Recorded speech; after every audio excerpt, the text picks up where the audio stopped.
أستغفر الله العظيم الذي لا إله إلا هو الحي القيوم وأتوب إليه. أعوذ بالله من الشيطان الرجيم.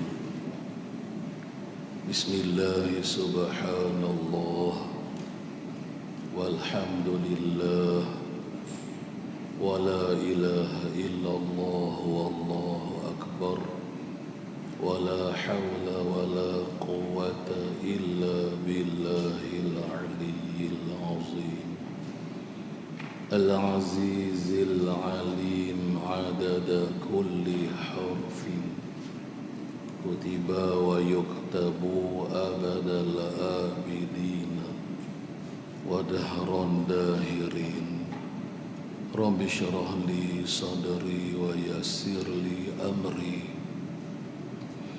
واحلل عقدة من لساني يفقه قولي آمين رب العالمين. قال المصنف رحمه الله كمنا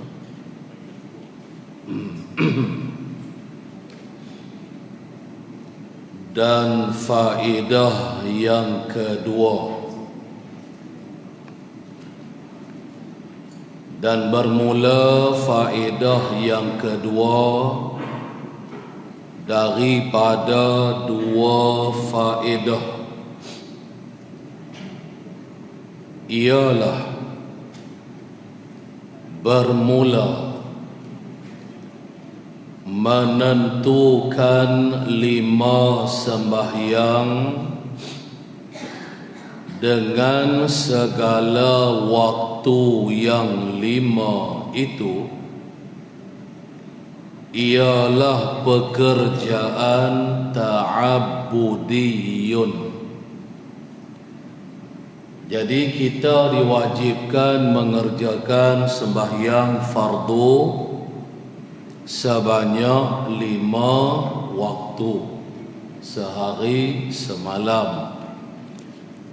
Jadi syarak Allah dan juga Rasulnya telah menentukan kepada kita kena lakukan, kena dirikan sembahyang fardu sebanyak 5. Jadi soalannya, kenapa 5? Kenapa syarak suruh kita dirikan solat fardu sebanyak 5 waktu? Pasal apa tak suruh buat sampai 6? Pasal apa tak suruh sampai 7, sampai 10 ke? Pasal apa 5? Itulah kan. Jadi katanya al-musannif ialah pekerjaan ta'abbudiyun. Jadi ditayinkan oleh syarak ke atas kita sembahyang sebanyak 5 waktu itu ialah dipanggil pekerjaan ta'abbudi. Ta'abbudi ini ay la yuqalu ma'nahu. Apa maksud ta'abbudi? Ialah suatu perkara yang tidak dapat difikirkan oleh akal kita. Tak tahu. Abang senang tak tahu. Kita patuh sahaja, kita turut sahaja. Tu ta'abbudi kan. Dah kita disuruh sembahyang sehari semalam 5 waktu, patuh je lah, turut je lah, ikutlah perintah suruhan Allah, titah perintah suruhan baginda Rasulullah. Kita pun tak tahu nak fikir pasal apa disuruh kita buat sampai 5, pasal apa tidak 6, pasal apa tak disuruh sembahyang sehari semalam 10. Mana kita nak tahu? Dah itu perintah Allah. Suruh kita sembahyang sehari semalam 5 waktu. Kita buat lah. Itu makna ta'abbudi. Ta'abbudi. ta'abbudi itu bahasa Arab tu. Nah, benda yang tak dapat difikirkan. Kalau fikir tu sebab apa 5 waktu sampai ke mati tak tahu pasal apa. Pasal tak masuklah benda yang kita boleh fikirkan. Tu. Baik. Siapa yang kata pekerjaan ta'abbudi ni pada kebanyakan daripada segala ulama. Nah, maknanya di sisi kebanyakan alim-alim ulama kita, nah, walaupun ada juga ta'aqul, kata boleh difikirkan, kan? Tapi jumhur ulama mengatakan, kebanyakan itu jumhur lah bahasa Arabnya, mengatakan ia pekerjaan ta'abbudi, terima sahajalah, serah sahajalah, patuh sahajalah, turut jelah. Allah Ta'ala suruh semayang 5 waktu, semayang 5 waktu, kan? Tu pun jangan tekah-tekah tinggal juga semayang, kan? Tanya pasal apa 5, pasal apa tidak 10, kan? Semayang cukup dah dah, kan? Tak kena tanyalah, buat sudah. Kemudian dan menyatakan oleh yang lain daripada mereka itu, kebanyakan daripada segala ulama tadi, adalah pula sebahagian ulama yang lain ada berkata, baginya yakni bagi menentukan 5 semayang dengan segala waktu yang 5 itu. Situ tu mernya tu. Nah, jadi kata setengah ulama yang lain, ditentukan kita semayang fardu sebanyak 5 ni, nah, ada baginya akan beberapa hikmah. Nah, menyatakan apa? Apa yang kebanyakan selain dari ulama, jumhur ulama tadi, dia berkatakan akan beberapa hikmah.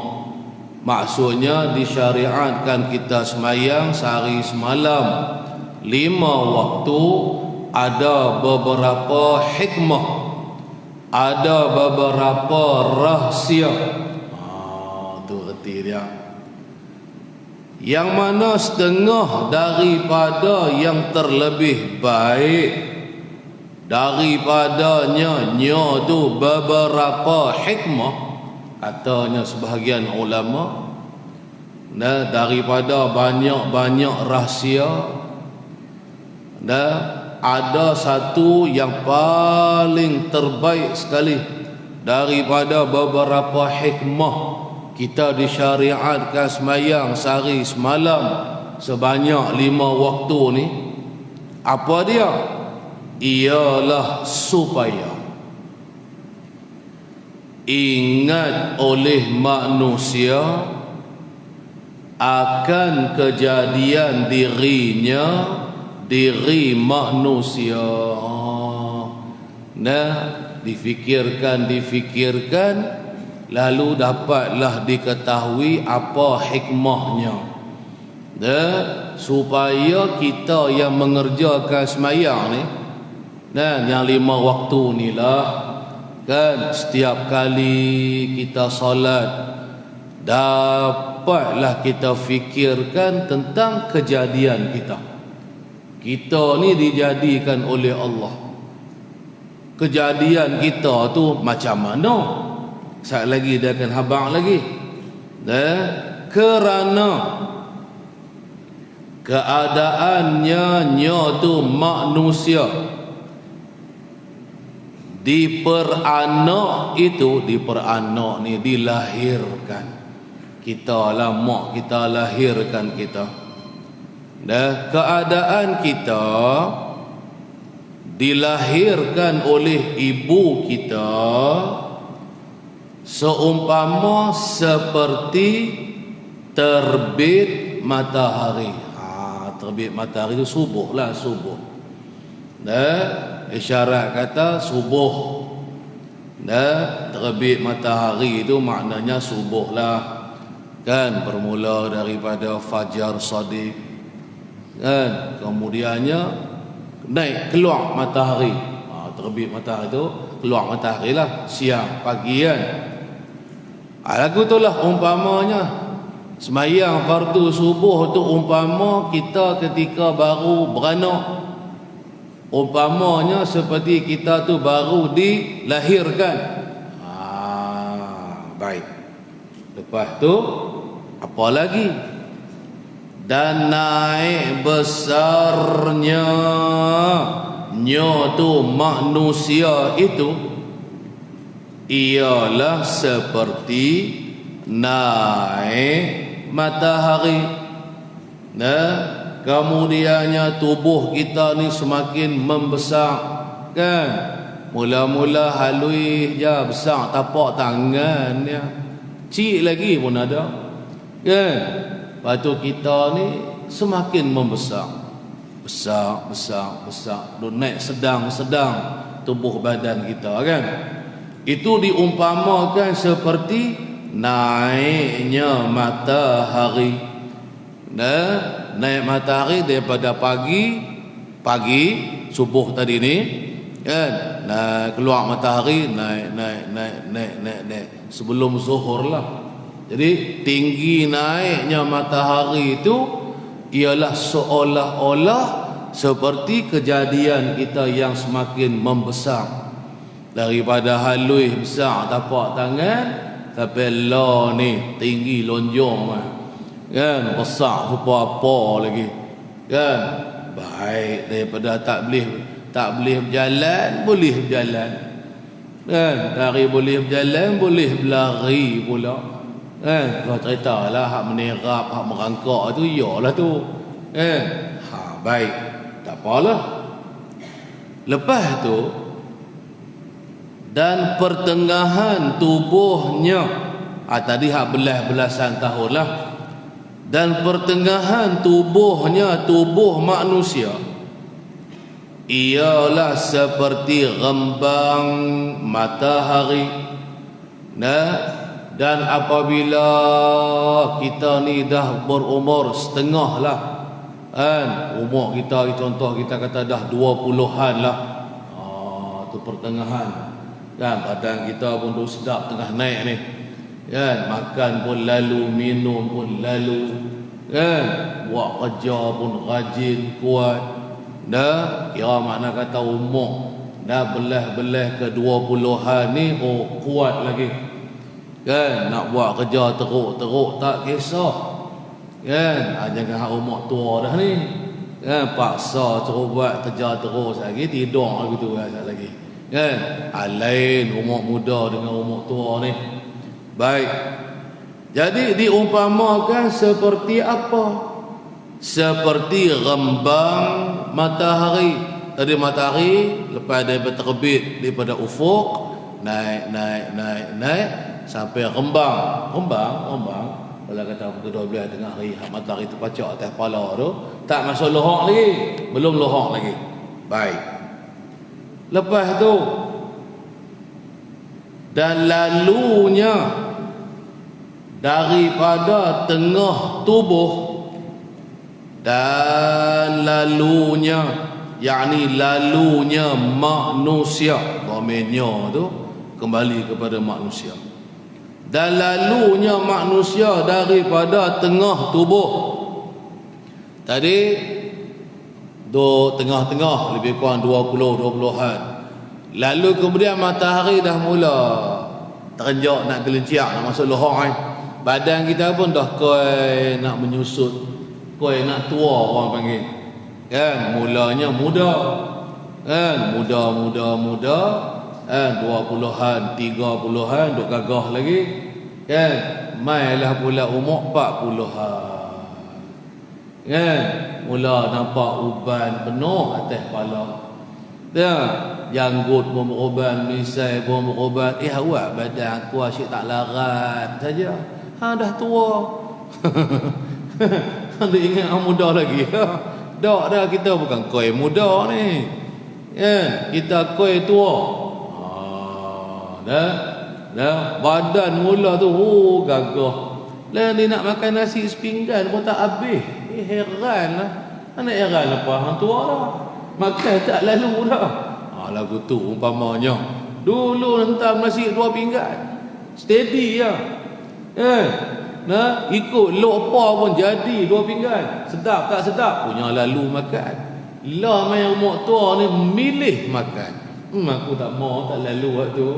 Lah kali makan nasi dengan ikan kering dia. Tu pula lalunya. Tu pun sepinggan gitu je. Awak nak macam mana jadi ni? Lah jadi tu. Tak pelik lah tua. Ada jugalah orang tua hak makan banyak. Ada. Tapi Khalid tu tengok jumpa hak tua-tua ni tak lalu makan dah. Duk pun tak larat. Nak buat kerja lebih-lebih pun tak larat dah. Biasalah kejadian kita manusia. Lagu tu lah adatnya. Baik, nak menghala ke habis, nak menghala ke mati ya kita ni. Nak padam lah. Kalau umpama kata pelita, minyak kuih nak habis dah ni. Baik. Itu umpama. Semayang yang sehari semalam 5 waktu ni. Lepas tu ialah seperti gelincir matahari. Gelincir matahari yakni masuk zuhur. Umpamanya seperti itulah. Seumpama saja. Bandingkan. Lepas tu dan Tuhannya itu dan bermula Tuhannya manusia. Kita pun jadi orang tua dah lah. Daripada umur kita 40. Lepas tu pergi ke umur 45, pergi ke umur 50. Hak mula tak ada penyakit. Lah ni ke cek-cek tengok, macam-macam penyakit. Hak mula tak ada darah tinggi. Lah mai ke umur tua ada darah tinggi. Tak ada kecil manis. Lah ni ada kecil manis. Kebah kaki, kebah tangan, sakit habis pala-pala, kena gout, kena urat, kena tulang pinggang habis sakit. Tu tua. Tapi ada juga orang tua yang sihat. Tak pernah kena kecil manis, tak pernah kena darah tinggi. Umur 70 dah. Pergi doktor, cek doktor pun terkejut.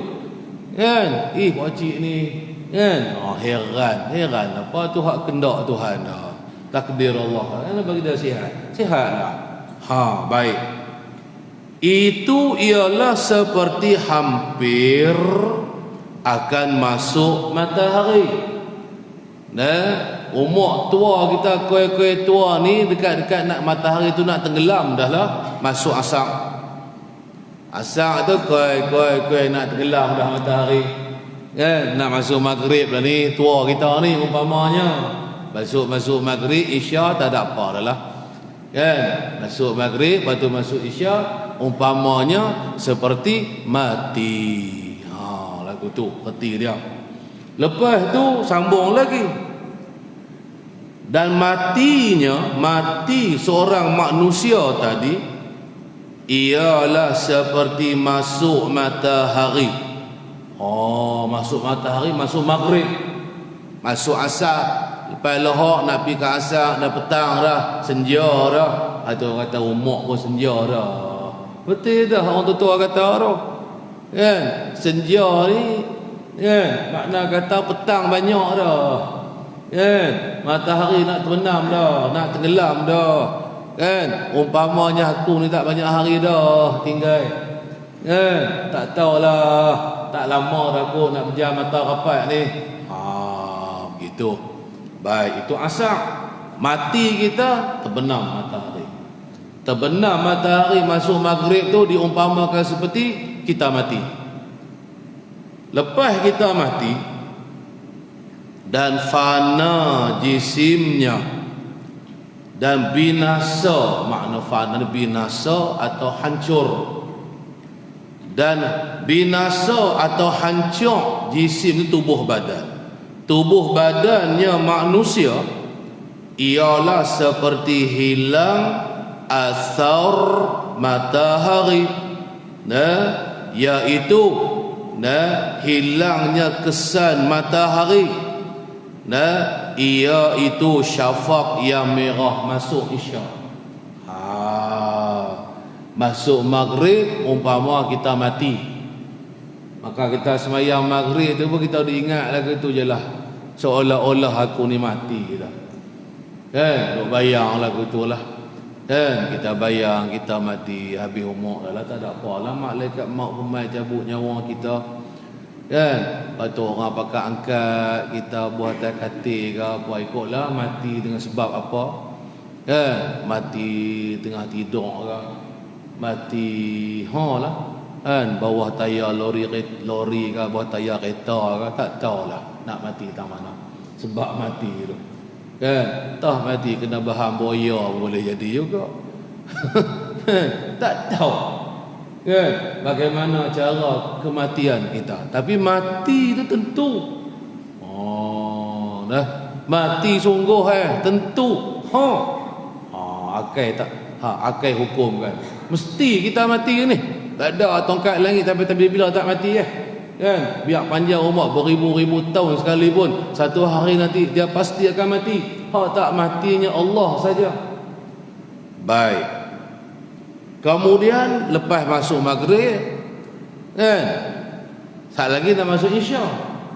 Jadi hancur. Kemudian badan kita dimandikan, mayat dimandikan, lepas tu dikafankan, lepas tu disembahyangkan mayat kita, lepas tu ditanamkan mayat kita. Kita pun orang tanamlah dalam liang, dalam kubur.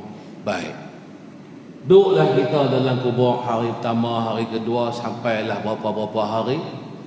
Lama kelamaan jasad tubuh badan kita pun hancur.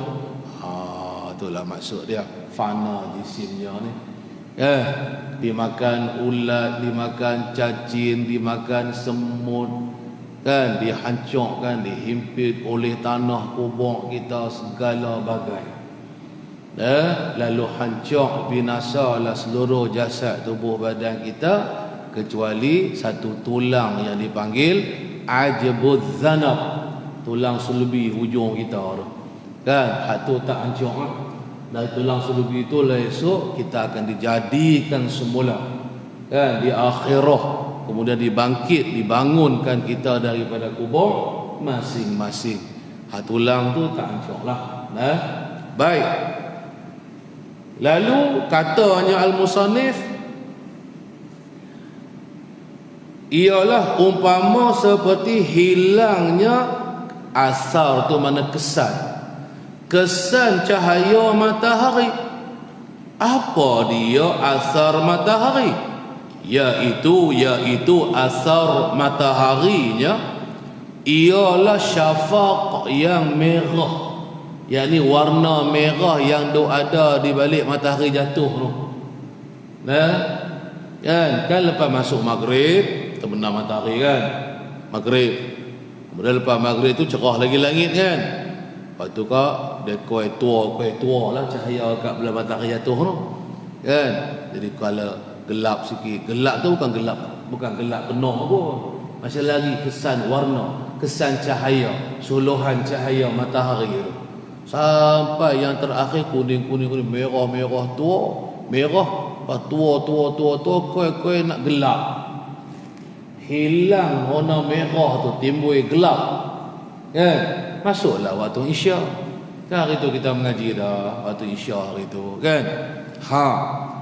Jadi diumpamakan seperti itulah masuk waktu isyak ni, seumpama seolah-olahnya mayat kita yang dalam kubur ni dah hancur, luruh, hancur, binasa lah, tak ada tinggal apa lah. Umpamanya seperti itu. Itu katanya setengah ulama. Maka diwajibkan sembahyang Isyak pada ketika itu, yakni pada ketika hilang asar matahari, hilang saja cahaya gelap merah, tua di kaki langit, timbul gelap, tak ada lagi lah nampak apa-apa warna cahaya lah. Maka ketika tu masuklah waktu Isya. Tu reti dia. Supaya ingat ia seorang manusia akan yang sedemikian itu. Mana yang sedemikian itu tu tadilah. Yang tersebut tadi ni kan, supaya ingat seperti bahawasanya sempurnalah kejadiannya. Baik, jadi tujuannya pasal apa? Tadi kan kata al-musannif, tadi dia kata supaya ingatlah manusia akan kejadian dirinya, kerana keadaannya diperanakkan itu seolah-olah seperti terbit matahari tadi. Situlah musyarul ilaih zalika, demikian itu tu. Seperti juga samalah seperti bahawasanya sempurna kejadiannya seorang manusia di dalam perut. Ni nak cerita hak lain pula. Supaya juga yang ni pun, yang sehari semalam kita diwajibkan sembahyang fardu sebanyak 5 waktu kan. Apa hikmahnya?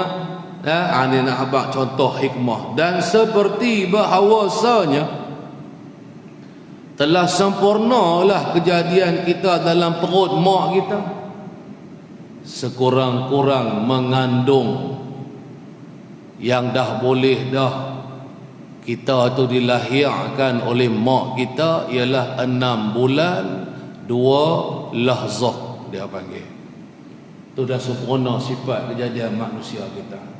Bawah daripada 6 bulan tu tak sempurna lagi. Ada anggota yang duduk tak siap lagi. Lepas tu kalau kata mati gugur bawah 6 bulan ni kan, kadang-kadang memang anggota anak yang gugur tu memang tak sempurna. Kan? Tengoklah kalau bawah 6 bulan kan, maka hukumnya tak samalah seperti orang dewasa yang mati ni. Kalau kita yang dewasa ni kalau mati kan, wajib dimandi, dikafan, disemayang, ditanam kan. Kalau beranak bawah umur 6 bulan, keluar tu dah mati dah kan. Tak ada tanda-tanda kata dia tu kan ialah hidup kan. Maka adalah hukum hakam dia.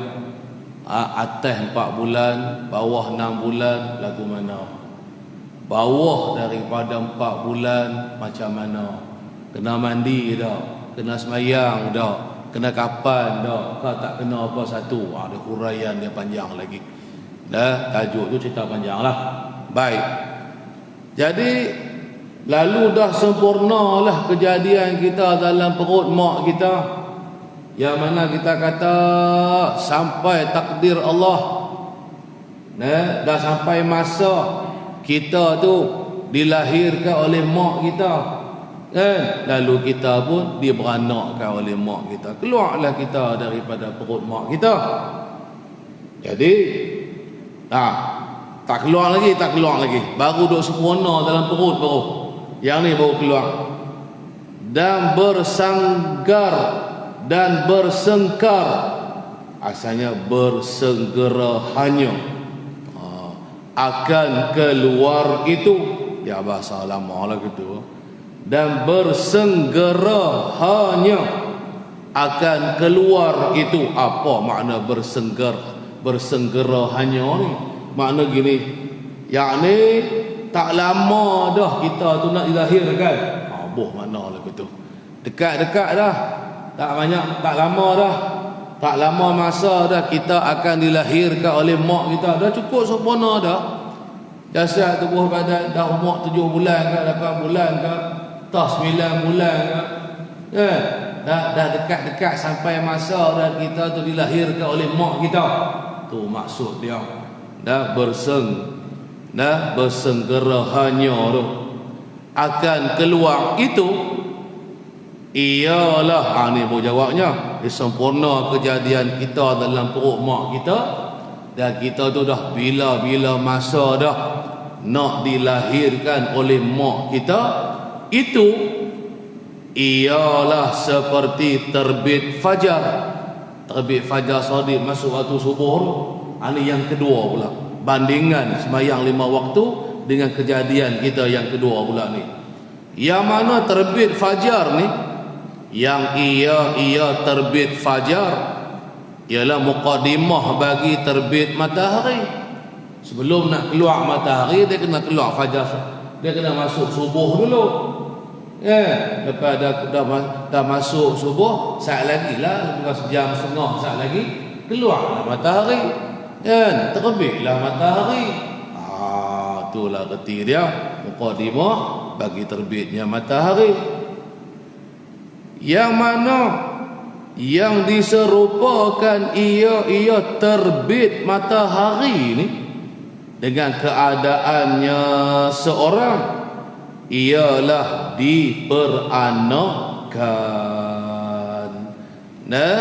Jadi diumpamakan kita dah sempurna kejadian perut, kejadian kita dalam kandungan rahim mak kita, kan? Dan kita dah sampai tika dah, bila-bila masa dah akan dilahirkan, maka diserupakan dengan seperti terbit matahari. Terbit matahari ni nak terbit lah, tak terbit lagi. Pasal apa? Baru masuk subuh. Subuh tu muqaddimah bagi terbit matahari. Sempurna kejadian tubuh badan kita dalam rahim mak kita, tu muqaddimah bagi kita dilahirkan oleh mak kita. Umpama lagu tu, kan? Jadi kata musannifnya, maka diwajibkan sembahyang subuh supaya ingat akan yang demikian itu. Mana tu sempurna kejadiannya dalam perut dan bersenggera hanya akan keluar itu seperti perbandingan tadi terbit fajar, supaya kita ingat, kan? Kita yang sembahyang fardu subuh ni, kan, kita duk ingat kejadian kita, kan? Kita duk dalam perut mak kita, dah sempurna kejadian kita, kan? Lalu, kan, kemudian kita pun masuklah waktu subuh fajar Shadiq, kan? Maka kita pun sembahyang, maka kita pun hampir-hampir dah nak dilahirkan, maka itulah dipanggil waktu subuh. Umpamanya masuknya waktu subuh tadi, umpama lagu itulah, kan? Dah teringat kata kita duduk dalam kandungan mak kita, kan? Dah sampai tika bila-bila masa dah, kan, kita ni akan dilahirkan. Maka ketika tu wajiblah kita sembahyang subuh. Keluar tak lagi kita? Belum lagi. Keluar tak lagi kita daripada perut mak kita? Tak lagi. Dah keluar ke terbit dahkah matahari habisnya subuh? Tak lagi. Dalam subuh lagi, baru dalam kandungan nak keluar, baru tak keluar lagi. Lagu tu umpama dia, kan? Itu kira nak cari hikmah, kan? Apa hikmah 5 waktu ni? 5 waktu ni lah, sehari semalam, daripada kita kata zuhur lah, keluar matahari masuk zuhur sampailah ke subuh, kan? Itulah jalan-jalan cara kehidupan kita.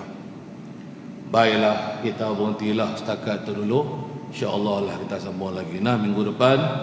Jadi, dan hikmah pada keadaan sembahyang subuh itu 2 rakaat.